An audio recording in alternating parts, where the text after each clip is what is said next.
Vijendra sir ಅವರೇ, ತಾವು ನಮ್ಮ ಮಾನ್ಯ ಶಿಕ್ಷಣ ಸಚಿವರಾದ ಮಧು ಬಂಗಾರಪ್ಪ ಸಾಹೇಬ್ರ ಬಗ್ಗೆ ಅದೇನೋ ಅವ್ರ ಹೇರ್ ಸ್ಟೈಲ್ ಬಗ್ಗೆ ತಾವು ಮಾತಾಡಿದ್ರಿ.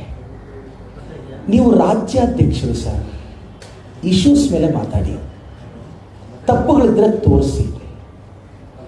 ಹೋಗಿ ಹೋಗಿ ಹೇರ್ ಸ್ಟೈಲ್ ಬಗ್ಗೆ ನೀವು ಮಾತಾಡ್ತೀರಾ ಅಂದರೆ, ಇಲ್ಲ ನೀವು ಓದೋದು ಕಡಿಮೆ ಮಾಡಿರಬೇಕು, ಇಲ್ಲ ನಿಮ್ಮ ಹಿಂದೆ ಇರೋ ಅಡ್ವೈಸರ್ಗಳು ಓದೋದು ಕಡಿಮೆ ಮಾಡಿರಬೇಕು, ಇಲ್ಲ ನಿಮಗೆ ಗೈಡ್ ಮಾಡ್ತಿದ್ದಾರಲ್ಲ ಅವ್ರನ್ನಾದರೂ ನೀವು ಚೇಂಜ್ ಮಾಡ್ಕೋಬೇಕು. ನಿಮ್ಮ ಪಾರ್ಟಿ MLAಗಳು ಸದಸ್ಯರು ಮಾತಾಡಲಿ.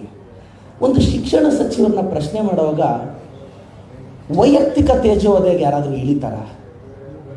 ವಿಜೇಂದ್ರ ಅವರೇ, ಶಿವಮೊಗ್ಗದ ಇತಿಹಾಸದಲ್ಲಿ ಇಬ್ಬರನ್ನ ಮರೆಯೋಕ್ಕಾಗಲ್ಲ. ಶಿವಮೊಗ್ಗದ ಇತಿಹಾಸ, ಆ ಇಬ್ಬರು ಇಲ್ಲದೆ ಇತಿಹಾಸ ಕಂಪ್ಲೀಟ್ ಆಗಲ್ಲ. ಒಂದು ಬಂಗಾರಪ್ಪ ಸಾಹೇಬರು, ಇನ್ನೊಂದು ಯಡಿಯೂರಪ್ಪ ಸಾಹೇಬರು. ಇವರಿಬ್ಬರು ಶಿವಮೊಗ್ಗ ಚರಿತ್ರೆಯಲ್ಲಿ ಉಳಿಯೋರು. ಇವತ್ತು ಬಂಗಾರಪ್ಪ ಸಾಹೇಬರು ಸ್ಟೈಲ್ಗೆ, ಕೆಲಸದಲ್ಲೂ ಸ್ಟೈಲ್ಗೆ ಕೇರ್ ಆಫ್ ಅಡ್ರೆಸ್ ಆಗಿದ್ದವರು. ಗ್ರಾಮೀಣ ಕೃಪಾಂಕ ಕೊಟ್ಟು ರೂರಲ್ ಮಕ್ಕಳು ಪ್ರತಿಷ್ಠಿತ ವಿದ್ಯಾಸಂಸ್ಥೆಯಲ್ಲಿ ಓದಬೇಕು ಅಂತ ಆವತ್ತು ಗ್ರಾಮೀಣ ಕೃಪಾಂಕ ಕೊಟ್ಟವರು ಬಂಗಾರಪ್ಪ ಸಾಹೇಬರು.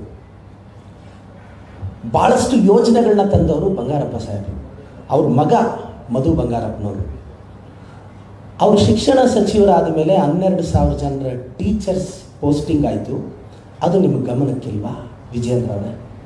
ಶಿಕ್ಷಣ ಸಚಿವರಾದ ಮೇಲೆ ನೀವು ಈ ಬಾರಿ SSLC ಎಕ್ಸಾಮ್ ಬರೆದಂಥ ಸ್ಟೂಡೆಂಟ್ಸ್ನ, ಅವ್ರ ಪೇರೆಂಟ್ಸ್ನ, ಟೀಚರ್ಸ್ನ ಕೇಳಿ ನೋಡಿ.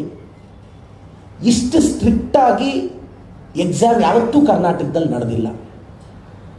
ಇದು ಇವತ್ತು ಗೊತ್ತಾಗಲ್ಲ, ಅದರ ಎಫೆಕ್ಟ್ ಇನ್ನೊಂದು 5-10 ವರ್ಷ, ಈಗ ಅವ್ರು ಗ್ರ್ಯಾಜುಯೇಷನ್ ಮುಗಿಸ್ಕೊಂಡು ಆಚೆ ಬಂದಾಗ ಗೊತ್ತಾಗುತ್ತೆ. ಅವ್ರು ಇವತ್ತು ಎಜುಕೇಷನ್ ಸಿಸ್ಟಮಲ್ಲಿ ಬದಲಾವಣೆ ತಂದಿದ್ದಾರೆ. ಫೇಲ್ ಆಗ್ತಿದ್ರು ಹುಡುಗರು, ಈಗ 3 ಅವಕಾಶ ಕೊಟ್ಟಿದ್ದಾರೆ. ಸ್ಕೋರ್ ಕಡಿಮೆ ಆದರೆ ಲೈಫ್ ಟೈಮ್ ಅದೇ. ಈಗ ಒಬ್ಬ ಹುಡುಗ 10th ಸ್ಕೋರ್ ಕಡಿಮೆ ಮಾಡಿಬಿಡ್ತಾನೆ, ಪೇಪರ್ ಟಫ್ ಬಂದು, ಆದರೆ 3 ಅವಕಾಶ ಕೊಟ್ಟಿದ್ದಾರೆ. ಇಂಥ ಗಟ್ಸ್ ಇರೋದಕ್ಕೆ ಇಂಥ ತೀರ್ಮಾನಗಳು ತೊಗೊಂಡಿದ್ದಾರೆ. ಬಂಗಾರಪ್ಪನವ್ರ ಬ್ಲಡ್ ರೀ ಮಧು ಬಂಗಾರಪ್ಪ ಸಾಹೇಬರು. ನಾನು ಹೇಳೋದು, ಇಶ್ಯೂಸ್ ಮೇಲೆ ಮಾತಾಡೋದು ಬಿಟ್ಟು ವೈಯಕ್ತಿಕ ತೇಜೋವಧೆ ಮಾಡೋದು, ಅದು ರಾಜ್ಯಾಧ್ಯಕ್ಷರಾಗಿ, ಇದು ಸರಿನಾ ವಿಜೇಂದ್ರ ಸರ್ ಅವರೇ?